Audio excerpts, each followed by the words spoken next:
It is Pastor Trish, and I know I'm early this evening on this Friday, July 3rd, but I've got some family people waiting for me so we can watch Hamilton together. So I know you'll be okay with that, or you will watch this whenever it works for you, which is what it is meant to be like. Psalm 30 this evening. This psalm is a psalm of thanksgiving for healing. We don't know if the person was healed from illness or saved from a dangerous situation, saved from the enemies. The danger is talked about as being a pit, but we know that God has healed the person and the person is giving thanks for that. And I wanted to spend just a moment talking about healing because often in our world today, we think about healing and being cured as one and the same, and they're not. We are cured, right? If we have an illness, for example, we can have cancer, and when we are cancer free, we are cured. We have a surgery to replace a hip, then we might be cured. But healing doesn't necessarily mean you're cured, but you are made whole, you are made better. And when you think about it in relationship to God, God can heal us, even when we still face death, even when life is still difficult, we can be healed.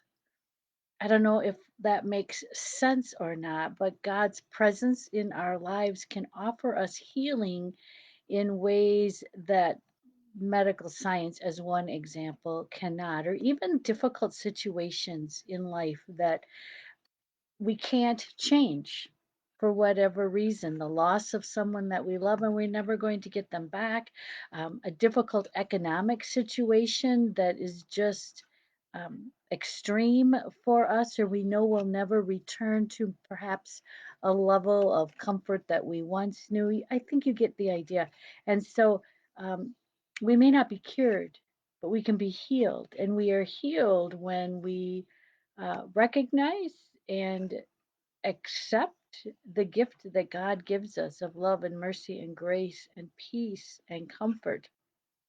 And of course, Hesed, God's great ongoing loving faithfulness to us, promising to never be alone. And so, no matter what we face, even as we age or face an incurable illness or lost dreams, all those sorts of things, we can still know wholeness and healing thanks to God's great love. And so, wherever you are at in your life this evening, or as you listen to this devotion and this psalm, I hope that you have known or are able to pray for that healing, love, and grace in your life.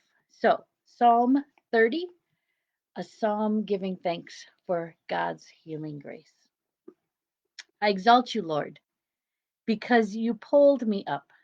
You didn't let my enemies celebrate over me. Lord, my God, I cried out to you for help and you healed me. Lord, you brought me up from the grave, brought me back to life among those going down to the pit. You who are faithful to the Lord, sing praises to him, give thanks to his holy name. God's anger lasts only for a second, but his favor lasts a lifetime. Weeping may last all night, but by morning joy comes. When I was comfortable, I said, I will never stumble. Because it pleased you, Lord, you made me a strong mountain.